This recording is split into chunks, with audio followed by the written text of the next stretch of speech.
All right, let's talk about Pluto. This is the story of a world we thought we knew, a world that was our ninth planet, and then suddenly wasn't. But what it became is honestly so much more fascinating than we ever could have imagined. So let's go back to 2006. For a lot of us, that's the year Pluto got, well, kicked out of the Planet Club. It was a huge deal. For over 70 years, it was a card-carrying member of our solar system. So what on Earth changed? Well, it all boiled down to a brand new definition. You see, in 2006, the International Astronomical Union decided to lay down the law, 3 rules to define what a planet is. Now, Pluto aces the first 2, no problem. It orbits the sun? Check. It's big enough to be a sphere? Absolutely. But that third rule, that third rule is where everything fell apart for Pluto. So here's the kicker. To be a planet, you have to be the gravitational boss of your own orbit. You gotta be a cosmic vacuum cleaner, basically, sucking up or throwing out anything else that gets in your way. And Pluto, well, Pluto doesn't do that. It's not alone in its orbit, not even close. It's just one body swimming in this massive, crowded cloud of icy objects we call the Kuiper Belt. I love this analogy because it's just perfect. The Kuiper Belt is pretty much the solar system's junkyard, all this leftover rubble and ice that never quite made it into one of the big planets. So you see, Pluto isn't the master of its domain, it's just another resident. So, the very same year Pluto got demoted, NASA launched the New Horizons mission, and the goal was pretty straightforward. If this thing isn't a planet, then what is it? And that question kicked off this absolutely epic 9-year journey to the darkest, coldest edges of our solar system. To have any hope of getting there in our lifetimes, New Horizons had to move fast, like unbelievably fast. It rocketed away from Earth at over 36,000 miles per hour. It passed the moon in just 9 hours. Think about that. It took the Apollo astronauts 3 whole days to make that same trip. And the distance it had to cover was just staggering, 3 billion miles. To pull it off, the probe actually used Jupiter's massive gravity like a slingshot, whipping around the giant planet to pick up even more speed for that long, lonely coast out into the void. And this journey took time. For 9.5 long years, that little probe just hurtled through the blackness of space. And then, finally, in 2015, it arrived. It was time to pull back the curtain on this tiny, mysterious world for the very first time. As New Horizons got closer, the first clear images started to come back. And what we saw wasn't just one world, but 2, locked in this really strange cosmic dance. This was Pluto and its biggest moon, Charon. And right away, we knew their relationship was unlike anything we'd ever seen before. Just look at this comparison. Our moon is only about a quarter the size of Earth. But Charon is a full half the size of Pluto. They're so close in size and in distance that they're mutually tidally locked. That means the same side of Pluto always faces the same side of Charon, and vice versa. They're permanently staring at each other. Which leads to this wild question.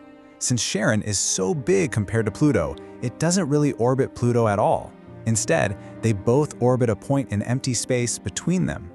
They're not a planet and a moon so much as they are a true binary system, partners in a cosmic dance. But that strange dance was just the opening act. As New Horizons flew past, it started sending back data that would completely shatter our understanding of Pluto. What everyone expected to be a boring, dead ball of ice turned out to be, well, a world of unbelievable surprises. The very first thing that jumped out was this: a giant, bright, heart-shaped feature sprawled across its surface. We call it Sputnik Planatia. And what's so incredible about this Texas-sized heart is that it's almost completely smooth. There are no craters, and that can only mean one thing. The surface is young and geologically active. It's constantly being repaved. So how is this happening? It's a crazy process. The ice here isn't water, it's frozen nitrogen, and it forms these massive glaciers that literally flow and carve up the landscape. Meanwhile, heat from deep inside Pluto's core rises up, and it causes that solid nitrogen to turn directly into a gas, a process called sublimation. That gas then rises up and forms a thin, hazy atmosphere. It's incredible. And then there was this deep, almost blood-red material staining huge swaths of the surface. One part is nicknamed Cthulhu macula. This isn't just a color, it's a substance. It's basically a strange kind of organic snow that's falling out of the sky. This red stuff is made of these complex organic molecules called tholins, and you can think of it like a cosmic recipe. You start with a little methane and carbon dioxide from the atmosphere, you blast it with radiation from the sun, That radiation cooks it into these complex organic molecules, then they clump together, turn reddish-brown, and just gently snow down, painting the surface. And if all of that wasn't mind-blowing enough, New Horizons also found volcanoes.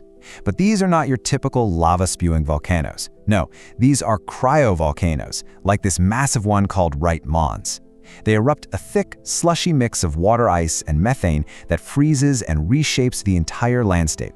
So you take all these discoveries, the nitrogen glaciers, the thin atmosphere, the ice volcanoes, and they all point to one absolutely unbelievable conclusion. Pluto is not a cold, dead world. It is geologically alive, and that single discovery opened up a massive new mystery.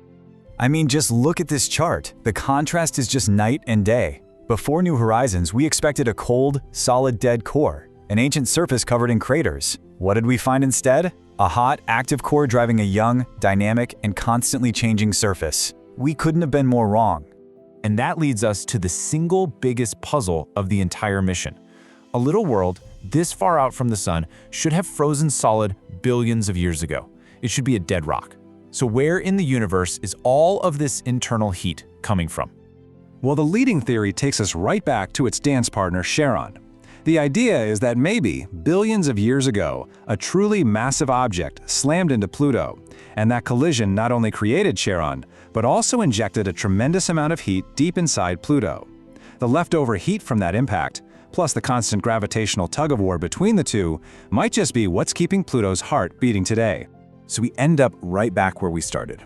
Pluto may not fit our neat little definition of a planet anymore, but the truth is, it turned out to be something so much more weird and wonderful. It's a complex, dynamic, and deeply mysterious world, and it just makes you wonder, as New Horizons sails even deeper into that cosmic junkyard, if this isn't a planet, what other incredible worlds are still waiting for us out there in the dark?